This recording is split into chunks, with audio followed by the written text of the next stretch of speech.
Assalamualaikum warahmatullahi wabarakatuh.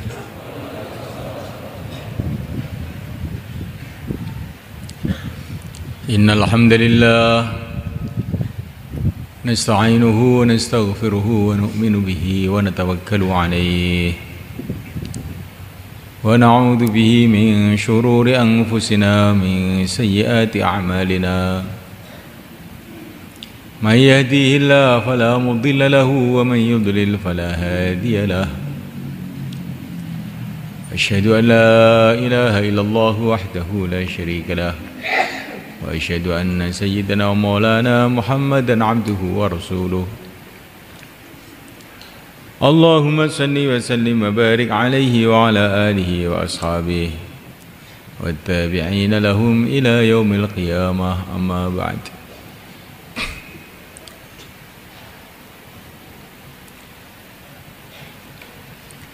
Hadirin yang dimuliakan, kita bersyukur kehadirat Allah Subhanahu wa taala. Allah Subhanahu wa taala telah menghadirkan kita dalam bulan suci, bulan Ramadan, yang dikatakan oleh yang mulia baginda Nabi SAW sebagai syahrun mubarak, bulan yang diberkati oleh Allah.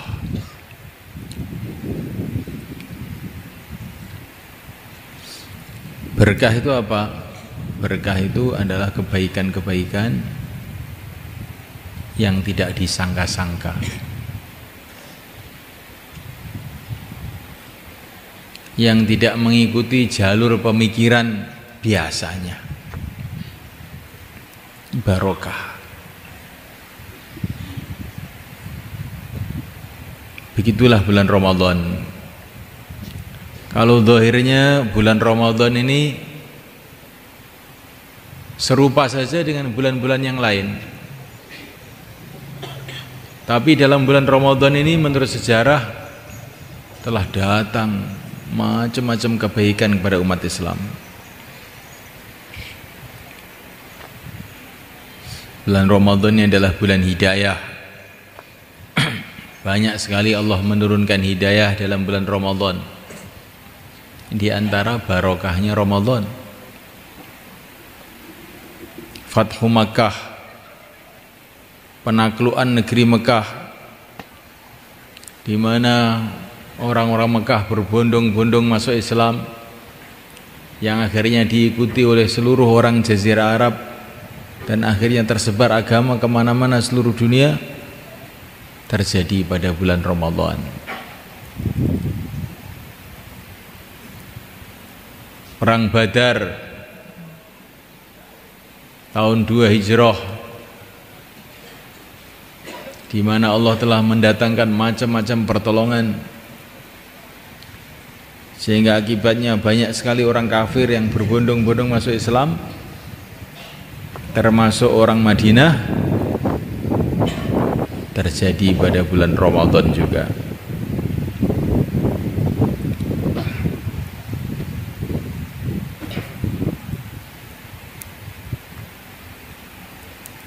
Turunnya Al-Quran yang merupakan sumber hidayah, satu-satunya kitab yang dijaga oleh Allah keasliannya sampai kiamat, terjadi dalam bulan Ramadan. Syahrul Ramadan alladzi unzila fihi al-Quran.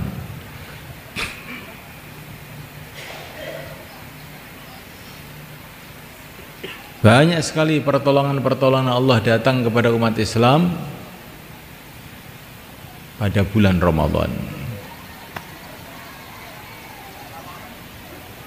Memuliakan Allah Subhanahu wa taala. Ini kalau data sejarah. Belum lagi berita-berita gaib dari yang mulia Nabi Agung Muhammad SAW, bahwa dalam Ramadan ini amalan-amalan kebaikan dilipat gandakan pahalanya. Amalan-amalan sunnah dihitung seperti amalan wajib. Amalan wajib dihitung 70 kali ganda. Amal-amal sunnah dihitung seperti amal wajib. Ini perkara besar. Amal sunnah ini walaupun beribu-ribu kali tidak bisa menyamai satu amalan wajib. Tapi dalam bulan Ramadan seluruh amal sunnah dihitung seperti amal wajib.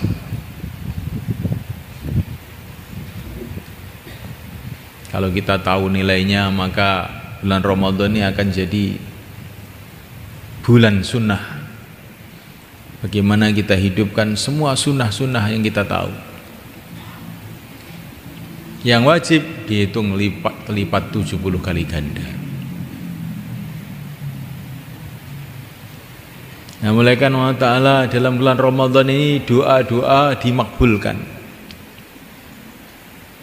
Menurut pengalaman para ulama, banyak sekali orang-orang yang dalam Ramadan ini doa-doanya dimakbulkan. Orang dalam kesulitan dengan doanya kemudian dimudahkan.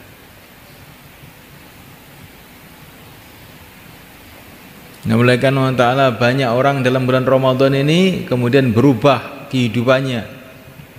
Sehingga asalnya orang-orang ahli maksiat menjadi orang-orang ahli taat. Orang-orang biasa telah menjadi wali-wali Allah. Barokahnya Ramadan. Maka saya mulaikan baginda Nabi SAW, ini orang yang sudah sibuk senantiasa setiap saat dalam amal. Tetapi kalau Ramadan dilipat-lipatkan lagi kesibukannya. Begitu juga para sahabat radhiyallahu ta'ala anhum ajma'in. Mereka ini sebelum Ramadan juga sudah sibuk. Tapi kalau Ramadan berlipat-lipat kesibukannya dalam kebaikan.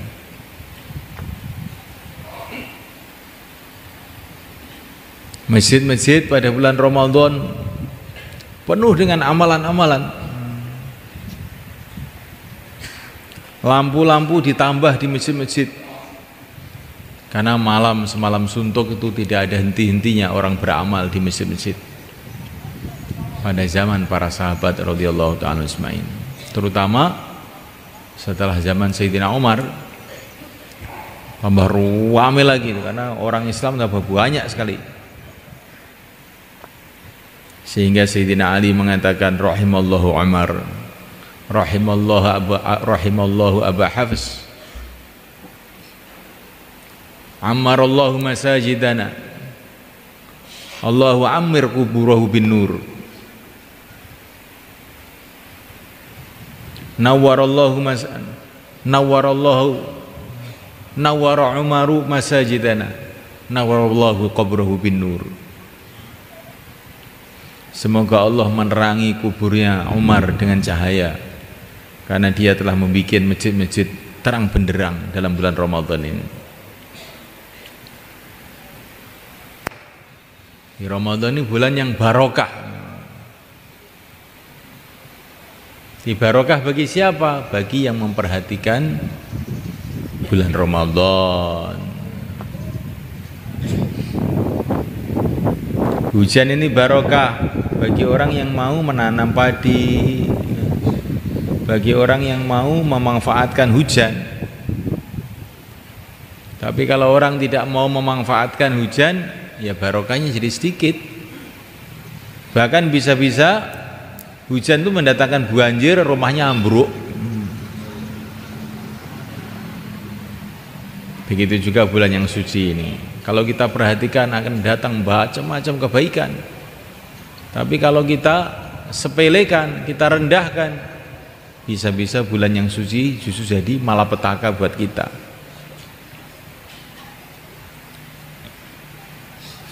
Maka bulan Ramadan ini bulan ibadah.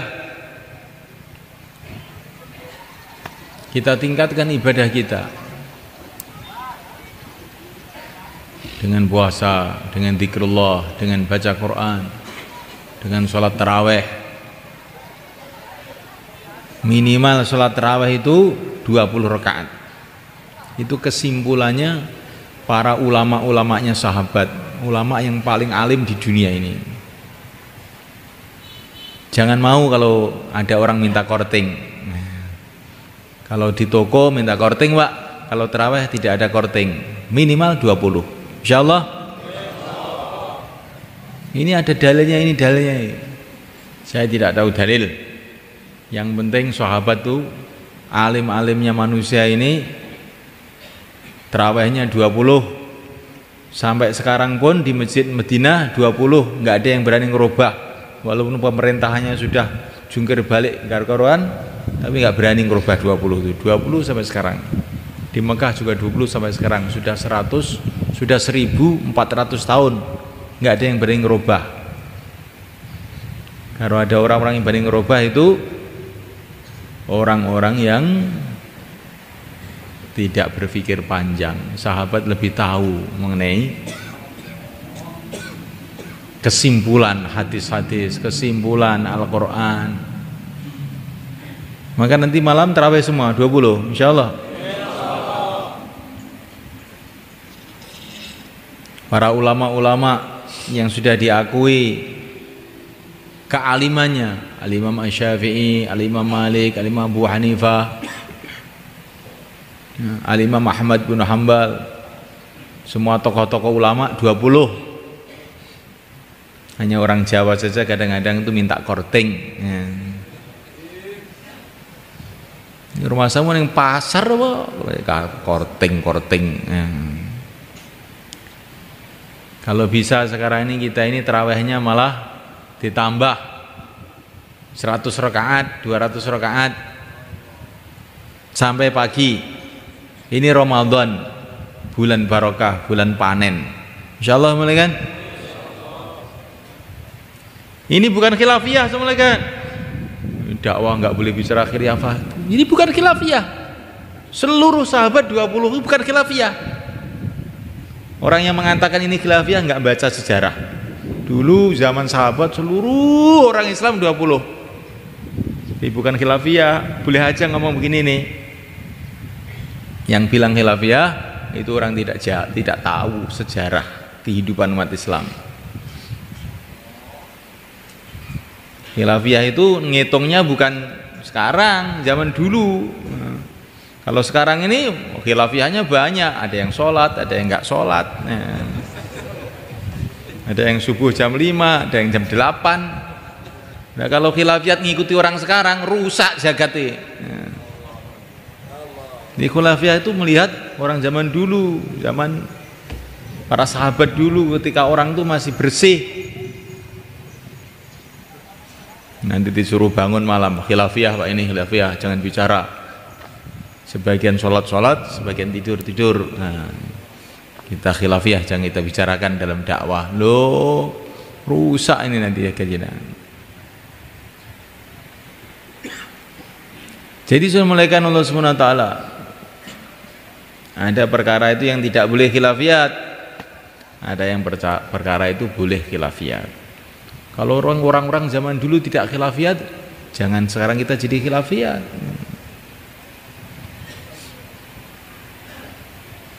Ini sudah mufakat di Indonesia, kalau berjalan di jalan ambil kiri. Wah, ini masalah khilafiyat, wah ini kalau di tempat lain, negara lain itu kanan kok. Iya, kamu coba aja nanti kan tuabrakan. Ini di Indonesia urusan jalan di kiri itu bukan khilafiyat. Jadi semulaikan Allah Subhanahu wa taala. Ini bulan mubarak, bulan yang diberkati. Tapi berkah itu adalah datang kalau kita ini betul-betul berpegang pada agama. Di dalam Al-Quran, dalam hadis Nabi diceritakan banyak benda-benda yang barokah. Ada bangunan yang barokah, namanya Ka'bah. Inna awwala baiti wudi'a lin-nas lalladzi bi Bakkata mubaraka wa hudan lil alamin. Ka'bah ini bangunan barokah. Bangunannya sederhana, kecil. Tidak ada hiasan-hiasannya, tidak ada lengkung-lengkungnya, tapi barokah. Orang seluruh dunia tanpa diundang gerudukan berbondong-bondong ke sana tiap tahun. Dari Indonesia saja 200.000 haji. Dan itu harus antri. Kalau daftar sekarang, maka nanti boleh berangkat 10 tahun yang akan datang. Di Indonesia itu belum umroh, yang umroh kira-kira 1 juta tiap tahun. Nggak ada orang biayai, ya. Nggak ada orang malah ditarik-tarik uang sama siapa-siapa. Tapi berangkat aja itu. Tahu-tahu sawah dijual, rumah dijual untuk pergi ke Mekah. Ini bagian dari barokahnya Ka'bah. Di sekitar Ka'bah itu tidak ada sumber-sumber ekonomi yang cukup. Air nggak ada, sedikit. Sawah nggak ada, ladang nggak ada, tapi berjuta-juta orang ke sana, minum semua, makan semua, mandi semua, cukup. Ini namanya barokah. Di negeri kita ini, masya Allah, hutan punya, lautan punya, tambang punya, sawah punya, apa-apa punya, tapi malah hutang kemana-mana. Ya. Wanita-wanita kita pergi ke Hong Kong untuk memandikan babi di sana.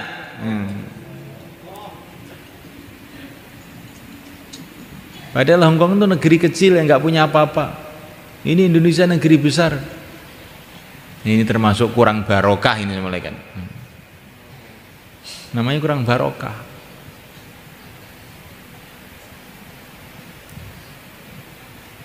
Jadi orang itu yang dipikirkan barokahnya bukan banyaknya benda yang dia lihat itu. Lah barokah itu sumbernya kalau kita ini berpegang dengan sungguh-sungguh agama Allah. Maka nanti perkara-perkara yang sederhana tahu-tahu mendatangkan kebaikan-kebaikan nggak ada habis-habisnya.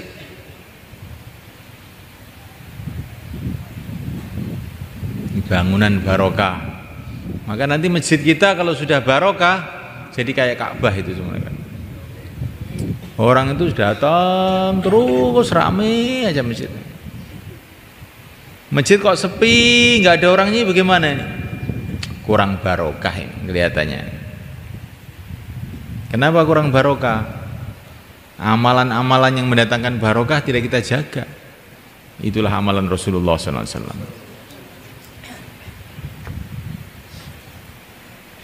Nah, mulaikan Allah Ta'ala ada keluarga barokah. Diceritakan dalam Quran. Rahmatullahi wa barakatuh alaikum ahlal bait, yaitu rumahnya Nabi Ibrahim, keluarga Nabi Ibrahim, keluarga yang barokah. Nabi Ibrahim itu asalnya tinggal di Babil, di dekatnya Irak sana. Tapi beliau hijrah karena di sana berat sekali mengamalkan agama. Ini dhahibun ila rabbi sayyidin. Beliau hijrah untuk kepentingan agama. Beliau tinggalkan ini rumahnya, negerinya yang subur makmur. Beliau pergi ke Syam, ke Masjidil Aqsa. Di sana beliau kawin dengan Siti Sarah. Diberkati oleh Allah SWT. Anaknya Sarah akhirnya melahirkan Nabi Ishak. Ishak akhirnya melahirkan Nabi Yakub. Nabi Yakub melahirkan Nabi Yusuf. Melahirkan seluruh nabi-nabi, kebanyakan nabi-nabi yang kita baca dalam Quran itu semua anak cucunya Sarah, istri Nabi Ibrahim alaihissalam yang ada di Palestina sana. Kuburannya sampai sekarang masih ada. Keluarga yang barokah. Kemudian beliau pergi ke Mekah. Di sana beliau meninggalkan istrinya yang kedua, Siti Sarah, Siti Hajar, barokah lagi. Menurunkan Nabi Ismail, menurunkan orang Arab, menurunkan yang mulia Nabi Agung Muhammad SAW. Nabi Agung Muhammad SAW menurunkan Siti Fatimah radhiyallahu ta'ala anha. Fatimah menurunkan Hasan Husain radhiyallahu ta'ala anhuma. Husain ini akhirnya menurunkan Ali Zainal Abidin, akhirnya menurunkan Wali Songo. Mengislamkan orang di Indonesia ini. Jadi semulaikan Allah Ta'ala ini namanya keluarga barokah. Menurunkan orang-orang soleh, menurunkan orang-orang takwa, pejuang-pejuang.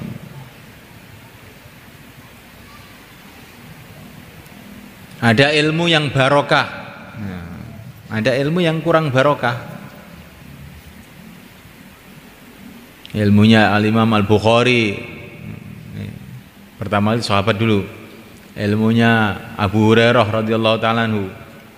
Abu Hurairah itu semula kan tidak pernah nulis. Beliau tidak bisa nulis, tapi ilmunya itu dibaca orang sampai sekarang. Ini barokah. Tidak bisa nulis, tidak punya percetakan, nggak punya apa-apa, tapi ilmunya diberkati sehingga 1400 tahun ilmunya masih dibaca orang sampai sekarang. Ini namanya ilmu yang barokah. Dulu Abu Hurairah ketika masih muda, mulaikan ada di Masjid Nabawi, ya, kelaparan. Nah, kalau sholat ambruk kelaparan. Tapi beliau nekat saja, bukan terus kelihatannya ikut Nabi kok susah begini, nggak ada makanan. Sudah saya tak kerja aja. Tidak, beliau nekat aja di Masjid Nabawi itu. Demi cintanya kepada Rasulullah SAW, cintanya kepada agama Allah. Akhirnya ilmunya dibarokai oleh Allah. 1400 tahun masih dibaca semua orang, seluruh ulama di seluruh dunia.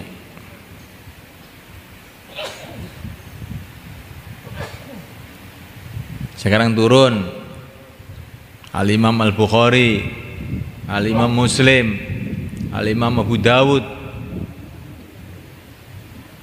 Ini orang-orang biasa juga,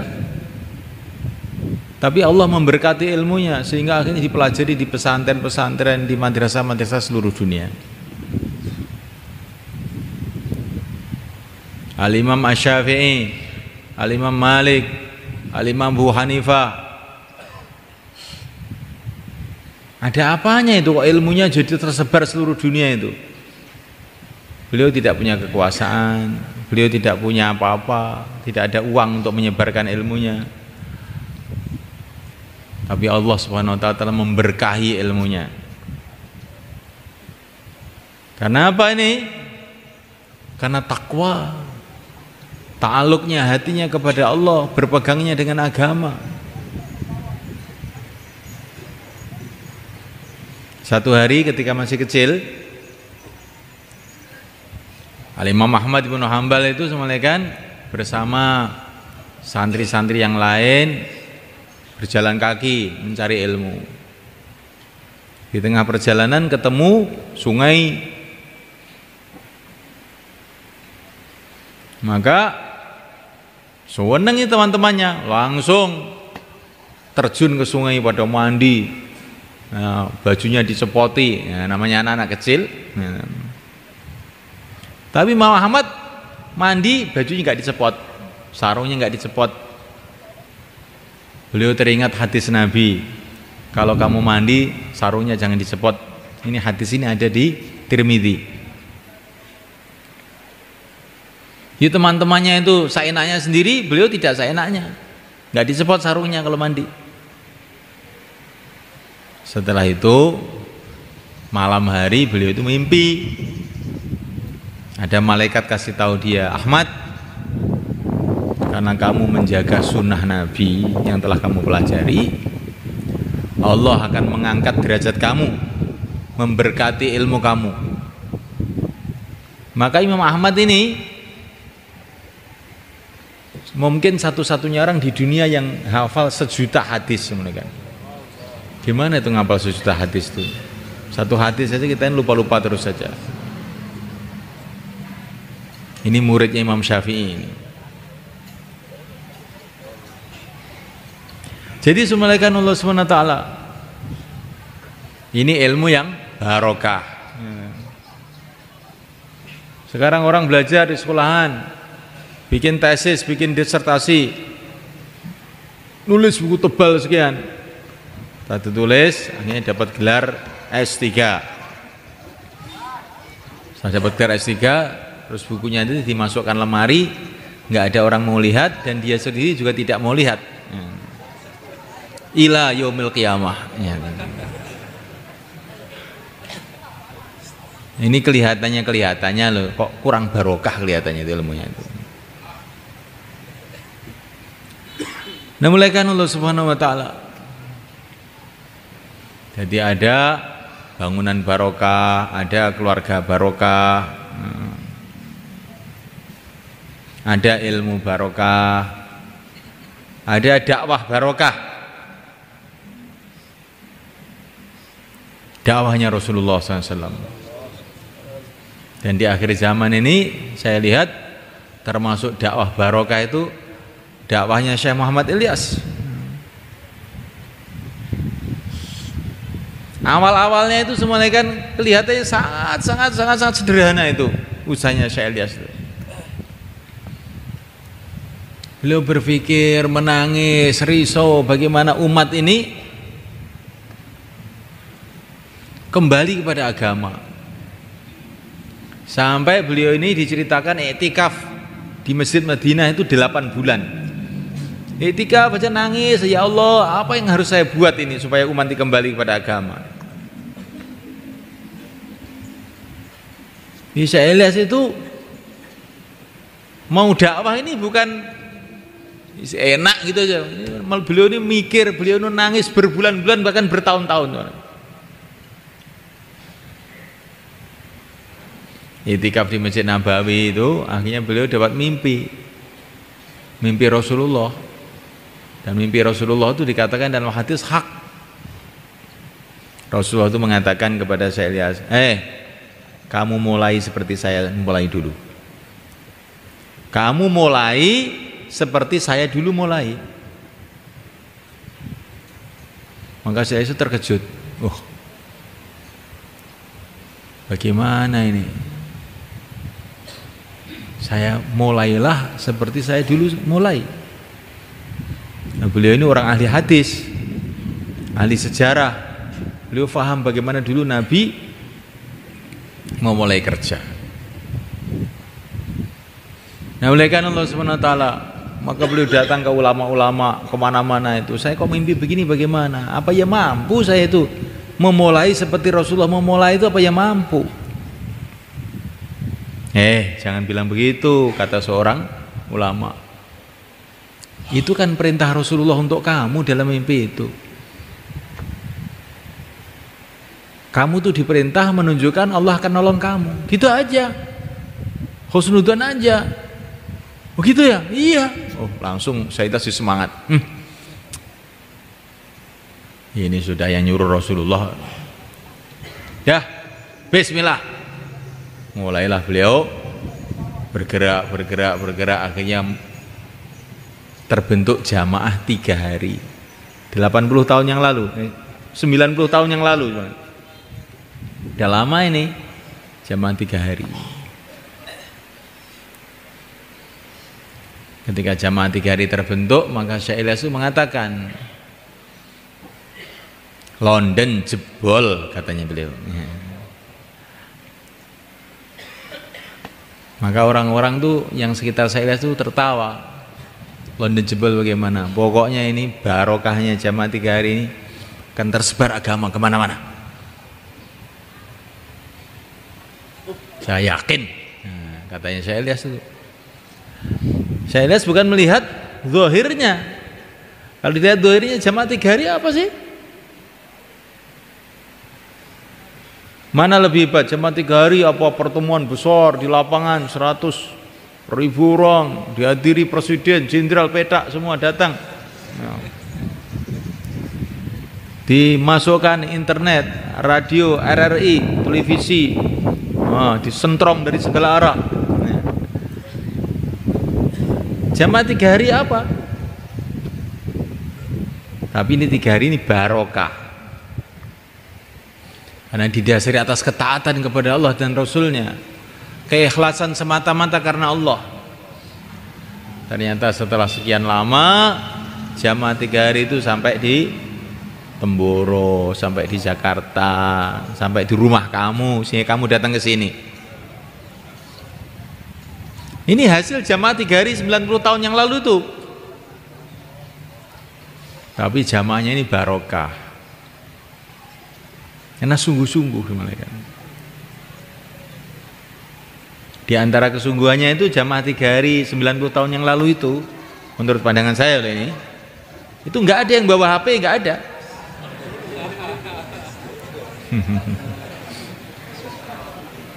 Nggak ada. Ya. Seumama barokah itu dalam HP, Rasulullah akan dikasih HP 1 truk. Apa Allah tidak berkuasa memberi HP Rasulullah? Kuasa enggak? Nah, berarti HP itu bukan termasuk asbab barokah. Yaitu asbab ngelamun, mau 4 bulan gara-gara telepon istrinya harus pulang. Itulah HP. Di masjid tapi yang dipikir dunia.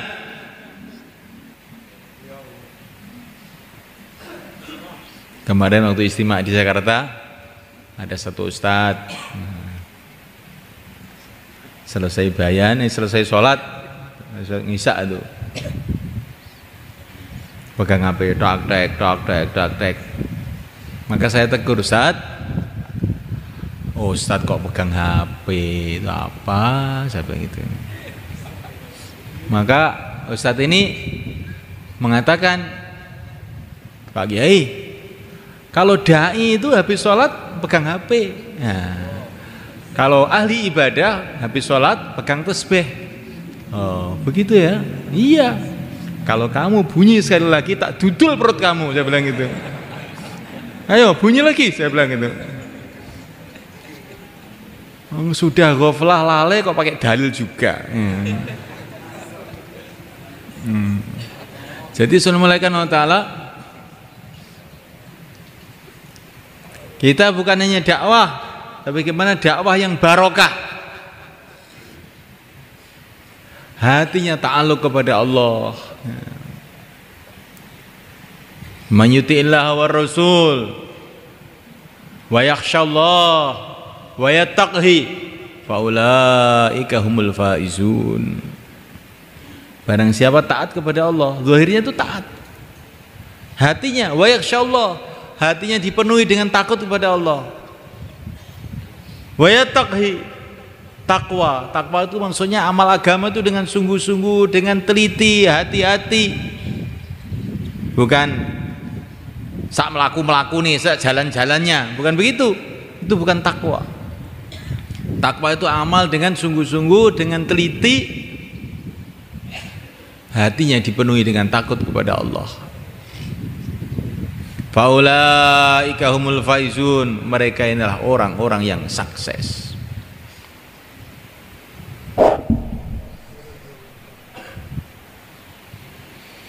Kamu ingin sukses nggak?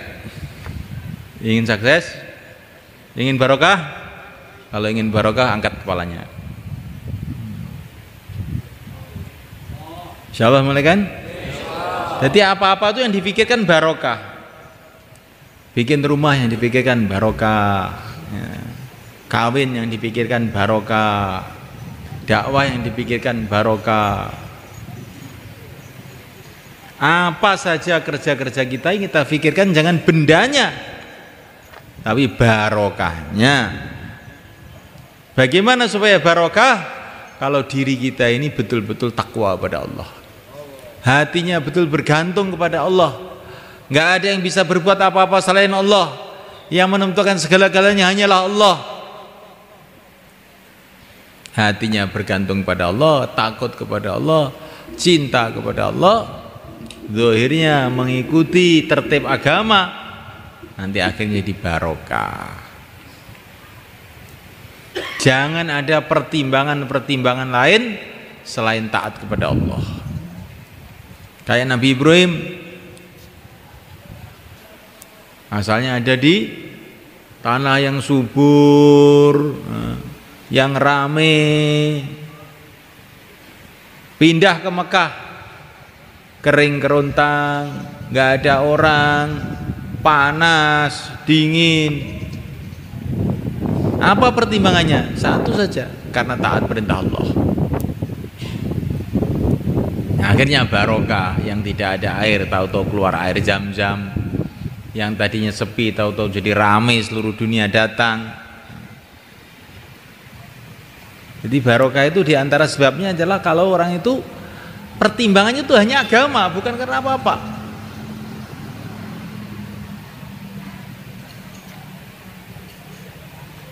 Maka semulaikan Allah Ta'ala, ada orang yang kerjanya menjaga kebun, namanya Mubarak.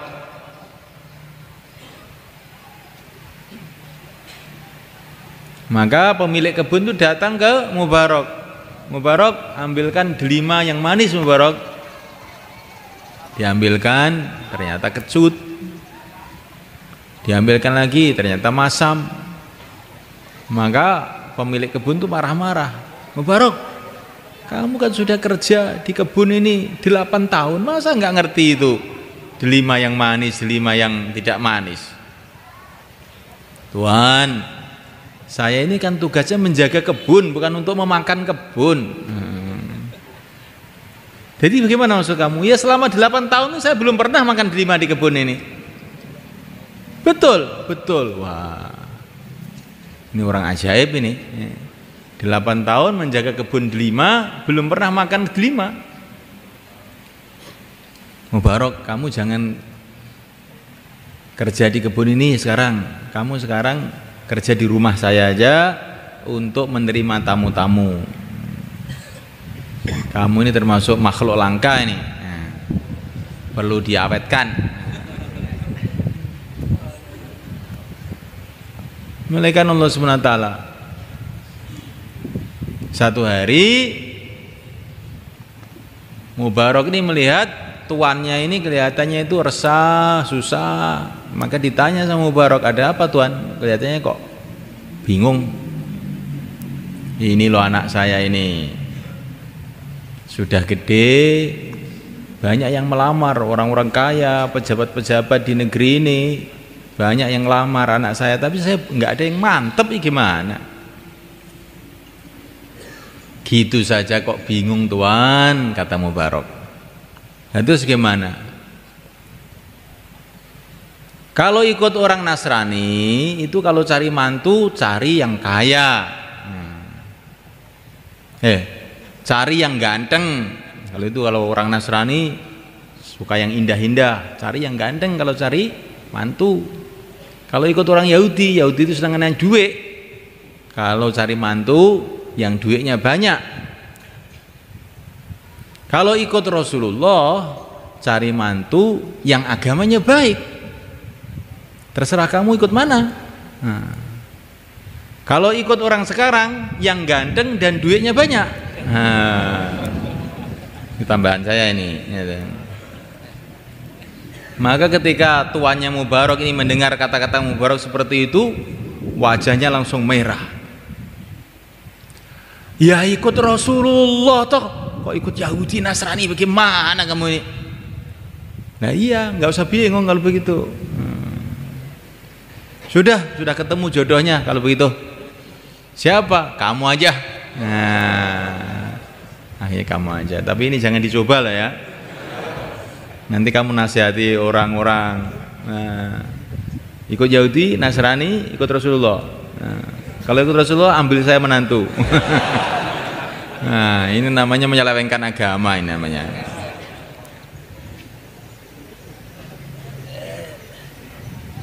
Akhirnya diambillah Mubarak jadi mantunya. Keluar anak namanya Abdullah ibnu Mubarak, yang terkenal jadi ulama besar, ahli hadis besar, wali besar pada zamannya. Nggak ada kitab manapun yang nggak ada cerita Abdullah Mubarak, nggak ada, terutama kitab-kitab hadis. Jadi ini dimulaikan Allah Subhanahu Wa Taala namanya barokah. Karena apa? Pertimbangannya hanya karena agama, nggak ada pertimbangan yang lain-lain.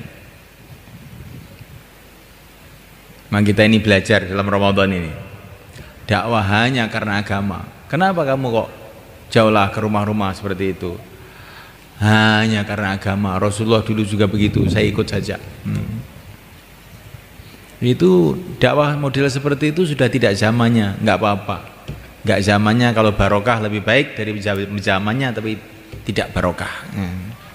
Pokoknya saya ikut Rasulullah, datang ke rumah-rumah, ngajak orang kepada la ilaha illallah. Malam istimewa, nggak ada pertimbangan apa-apa selain hanya untuk agama, untuk ridho Allah. Insya Allah mulai kan. Kalau untuk Allah, untuk ridho Allah itu kita harus gembira. Jangan tergesa-gesa. Taklim akhir pulang. Insya Allah mencari ridho Allah kok tergesa-gesa. Gimana kamu? Ini ada orang malaikat. Ada orang menghadap kepada seorang raja atau presiden. Ini perumpamaan saja. Maka oleh presiden nanti dipersilakan duduk. Silakan duduk. Anda perlu apa? Sampaikan sama saya. Baru duduk 5 menit, dia bilang, Pak Presiden, saya tergesa-gesa nanti, ya. Tergesa-gesa, repot saya. Kapan-kapan aja ya. Nah, Assalamualaikum. Pulang. Kira-kira bagaimana? Maka presiden nanti akan mengatakan orang bodoh tolol. Tidak semua orang saya izinkan masuk istana saya ini. Sudah saya kasih izin dia masuk istana, saya persilakan duduk, malah tergesa-gesa ingin pulang. Satpam, orang ini kalau nanti datang lagi jangan boleh masuk ya, sudah sana, di luar sana aja. Ini orang nggak punya adab, bodoh, tolol, dungu. Nah, ini kepada manusia semuanya kan. Sekarang kita ini di masjid ini di Baitullah. Ya, setiap malam ada iklan di langit, hal min sa'ilin fa'u'tiyah. Siapakah yang mau minta akan saya kasih. Ini Allah SWT menyuruh para malaikat untuk masih iklan. Siapa yang mau minta akan saya kasih. Kemudian kita, saya tergesa-gesa ini, saya mau pulang. Ini namanya orang bodoh apa tolol sebenarnya. Nah, maka ini itu kalau hari-hari biasa. Kalau hari Ramadan lebih lagi, pintu-pintu langit dibuka, amal-amal kebaikan akan dinilai berlipat ganda, doa-doa kita akan makbul. Kok tergesa-gesa pulang, ini namanya tidak baik. Insyaallah malaikat. Nah, malaikat Allah SWT. Masya Allah, ini Ramadan nggak terasa, tahu-tahu sudah beberapa hari, nanti tidak terasa, tahu-tahu sudah hampir habis, tahu-tahu sudah hari raya, nggak terasa. Begitulah kehidupan ini malaikat.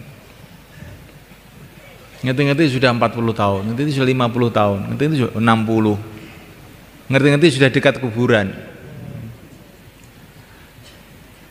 Kalau kita ini tidak ambil satu ketegasan bahwa hidup sekali ini, cepat-cepat kita beramal, nanti kita apa tidak menyesal di akhirat semalaikat. Pasti kita akan menyesal malaikat. Bukan hanya itu saja semalaikat, amal kebaikan ini bukan barokahnya di akhirat saja, tapi juga di dunia juga. Jadi amal agama itu bukan hanya untuk kebaikan akhirat, dunia juga. Sempurnanya hasilnya nanti di akhirat. Karena Allah itu adalah Tuhannya dunia, Tuhannya akhirat. Pemilik dunia, pemilik akhirat. Penguasa dunia, penguasa akhirat. Kalau kita mengamalkan agama Allah, taat kepada Allah dengan sungguh-sungguh, maka kebaikan itu akan datang kepada kita dunia dan akhirat. Kebaikan dunia itu bagaimana? Kebaikan dunia itu bukan kalau duitnya banyak. Kalau duitnya banyak, korun juga banyak. Kebaikan dunia bukan kalau jadi pejabat. Fir'aun juga jadi pejabat, Joshua jadi pejabat. Padahal mereka itu orang-orang intip neraka semua. Kebaikan itu sebenarnya kalau hidup kita ini dipenuhi dengan zikrullah, dipenuhi dengan iman, dipenuhi dengan yakin, kehidupan kita mengikuti Nabi, sahabat, itulah namanya kebaikan. Dan hati kita mantap, gitu lah. Kehidupannya ikut Nabi, ikut sahabat, dan hatinya mantep, madep, gak bingung. Ikut Nabi kok bingung, bagaimana?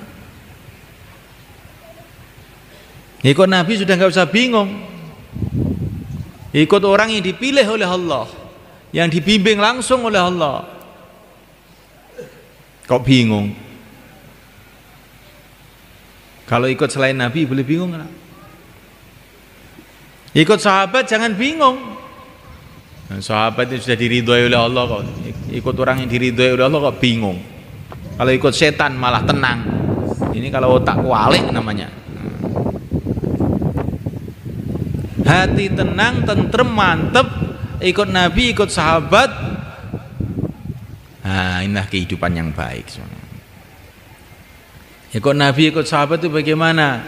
Garis besarnya hari-hari dakwah, hari-hari ibadah, hari-hari taklim dengan akhlak yang baik, itulah namanya ikut Nabi, sahabat. Itu garis besarnya. Kalau telitinya, rincinya ya panjang diceritakan. Tapi kalau yang besar-besar ini kita hidupkan, yang kecil-kecil nanti insya Allah Allah akan mudahkan. Hari-hari dakwah, sebagaimana seluruh para nabi hari-hari dakwah, maka kita ini pun hari-hari mesti dakwah. Kalau ada hari kita belum ngajak orang kepada Allah, ngajak orang untuk taat kepada Allah, ngajak orang mikir akhirat, berarti hari itu kita telah nyeleweng dari jalannya para nabi, dari jalannya Rasulullah SAW. Jangan ada hari tanpa taklim. Kalau kita ini ada hari tanpa taklim, berarti hari kita ini sudah tidak mengikuti jalur Rasulullah, jalur para sahabat, jalur orang-orang yang baik. Jangan ada hari tanpa ibadah, tanpa berhubungan langsung kepada Allah. Bagaimana kita ini setiap detik, setiap menit perlu kepada Allah, kok sampai lupa kepada Allah itu bagaimana? Setiap detik kita perlu dengan bantuan Allah, dengan bimbingan Allah, dengan hidayah Allah. Jangan sampai ada detik-detik kita lupa kepada Allah, kita tidak ibadah kepada Allah. Jangan ada hari-hari tanpa akhlak, tanpa berkhidmat kepada umat. Karena orang yang senantiasa berkhidmat pada umat, berakhlak yang baik dengan umat Islam, maka doa-doanya akan makbul. Kalau orang itu akhlaknya buruk, doanya tidak makbul. Nabi itu orang yang akhlaknya paling tinggi, tapi setiap sholat beliau doa, Allahumma hdini li ahsanil akhlaq, la yahdi li ahsaniha illa anta. Ya Allah, tunjukilah aku akhlak yang baik, tidak ada yang menunjuki aku akhlak yang baik selain Engkau. Jauhkanlah aku dari akhlak yang buruk, tidak ada yang bisa menjauhkan aku dari akhlak yang buruk selain Engkau. Ya, akhlak itu penting sekali semuanya kan. Akhlak itu bukan supaya orang-orang senang sama kita, bukan itu. Yang penting lagi supaya Allah senang dengan kita, doa-doa kita makbul. Adapun orang senang atau tidak itu nomor dua itu malaikat. Kalau Allah sudah senang nanti orang-orang jadi senang. Man aslaha ma bainahu wa bainallah, aslahallahu ma bainahu wa baina annas. Siapa memperbaiki hubungannya dengan Allah, Allah akan perbaiki hubungan dia dengan manusia. Ini hubungan saya dengan ini kok rusak, hubungan saya dengan istri rusak, hubungan saya dengan anak rusak. Oh, ini mesti sumbernya asal mulanya hubungan kita dengan Allah rusak. Hati kita suka lupa kepada Allah. Anggota tubuh kita banyak lupa, banyak maksiat kepada Allah. Akhirnya Allah rusak hubungan kita dengan keluarga kita, dengan teman-teman kita, dengan mana-mana.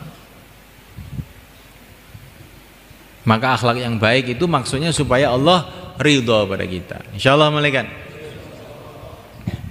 Assalamualaikum. Sekarang kita akan doa. Setelah doa kita persiapan berbuka di sebelah sana. Ya. Kemudian sholat maghrib. Habis sholat maghrib nanti kumpul per zon. Yang biasanya habis bayan maghrib itu semuanya kan? Itu nanti habis sholat maghrib langsung kumpul kawasan-kawasan. Ya. Halakoh-halakoh kumpul. Setelah itu sholat isya, taraweh. Tarawehnya di sini ada dua. Di sini 1 juz. Kalau di sebelah timur sana, di rumah sebelah timur tempatnya Pak Bet itu 10 juz. Tinggal milih yang mana. Kurang dari 1 juz tidak ada. Insyaallah malaikat. Nah, kita harus ada semangat kayak semangatnya orang-orang dulu. Sahabat dulu tarawih saya menjelang subuh. Jangan kita ditipu oleh syaitan. Itu kan sahabat, saya bukan sahabat, saya ini orang Temboro. Yang mau ke surga itu sahabat saja, kamu nggak ikut. Nah, yang perlu pahala itu sahabat saja, kamu nggak perlu. Yang perlu pertolongan Allah itu orang dulu aja, kamu tidak perlu. Loh, saya ya perlu. Lah iya. Tarawih sampai selesai. Insyaallah mulai kan? Tarawih taklim akhir. Setelah taklim akhir itu ustadz-ustadz yang biasanya di depan itu kumpul. Terus i'tikaf. Setelah i'tikaf jam 1 tahajud. Insyaallah mulai kan? Jam 3 sahur. Terus nanti jam 5 sholat subuh. Setelah sholat subuh apa? Bayan subuh. Setelah bayan subuh sholat isyraq. Setelah sholat isyraq musyawarah di sana. Itu namanya istima. Kalau begitu itu. Insyaallah mulai kan? Kalau habis taklim akhir pulang itu namanya separuh istima. Sholat itu tengah-tengah sholat ngentut itu namanya. Maka kita ini Ramadan kita mulai istima sempurna. Insyaallah. Insya Allah maksudnya janji kepada Allah kan. Hati-hati kamu ya. Sebelum itu semua kan supaya Ramadan kita ini lebih barokah, lebih bernilai, maka yang mau keluar waktu Ramadan ini 4 bulan, 40 hari, berapa hari saja silakan beri ke selatan. Monggo. Yang mau keluar 4 bulan, 40 hari silakan. Monggo.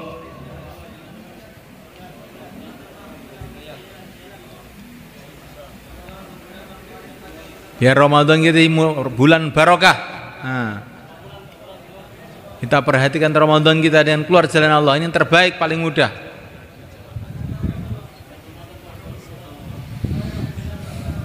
Jadi 700.000 Ramadan. Nah, silakan malaikat. 700.000 Ramadan. Silakan.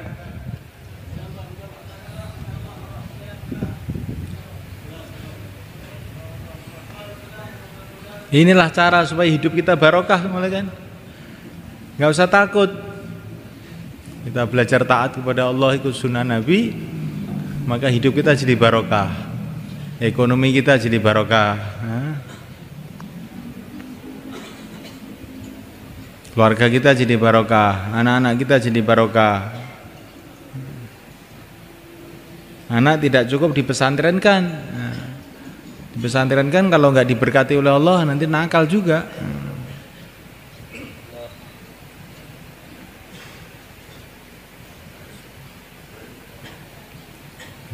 Insyaallah kita akan doa semua.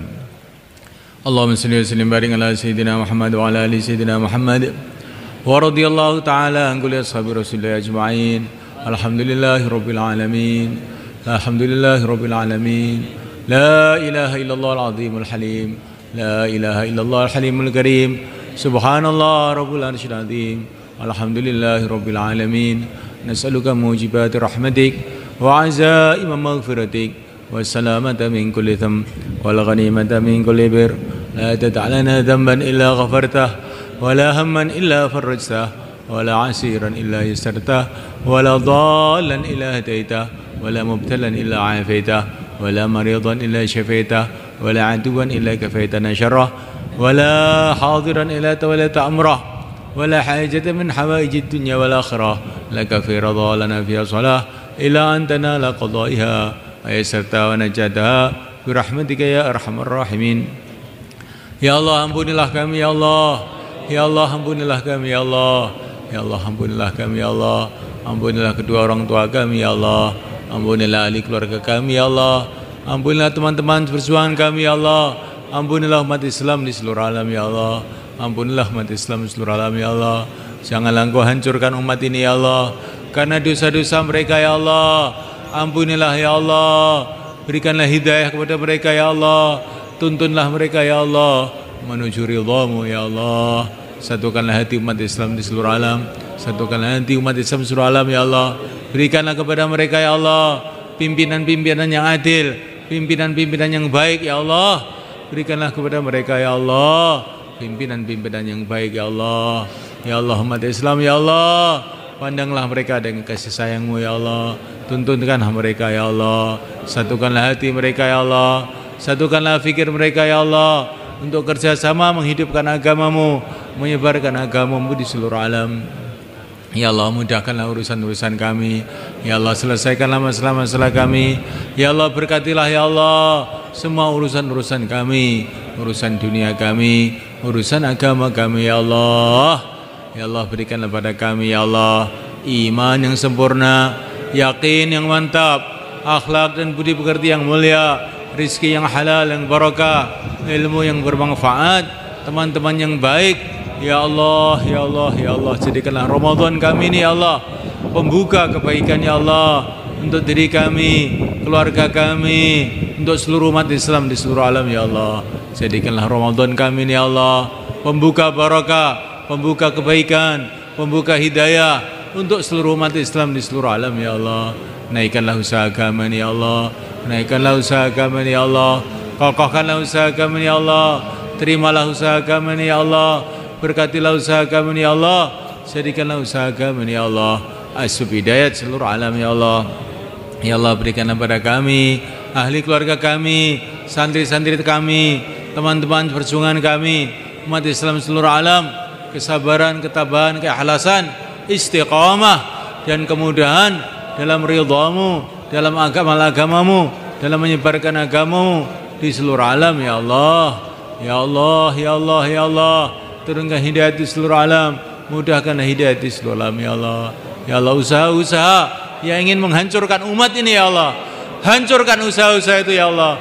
Hancurkan usaha-usaha ya Allah yang ingin menghancurkan umat ini ya Allah, yang ingin menghancurkan masjid-masjid-Mu ya Allah, ingin menghancurkan agama-Mu ya Allah. Hancurkan usaha-usaha kufar, usaha-usaha munafiqin, usaha-usaha mulhidin, usaha-usaha ahlul batil yang ingin merusakkan umat ini ya Allah. Ya Allah tolonglah umat Islam ya Allah. Tolonglah umat Islam ya Allah. Tolonglah umat Islam ya Allah. Tolonglah umat Islam ya Allah dalam bulan suci yang Ramadan ini ya Allah, sebagaimana Engkau telah menolong ahli Badar, sebagaimana Engkau telah menolong ahli Makkah dalam Ramadan yang mulia ini ya Allah. Ya Allah turunkan hidayah-Mu, rahmat-Mu, barakah-Mu ya Allah. Selesaikan masalah-masalah kami ya Allah. Tutupilah aib-aib kami ya Allah. Satukanlah hati, satukanlah fikir kami ya Allah. Rabbana atina fid dunya hasanah wa fil akhirati hasanah wa qina adzabannar. Wa sallallahu wasallam wa baraka ala sayyidina Maulana Muhammad wa ala alihi wa ashabihi. Alhamdulillahirabbil alamin.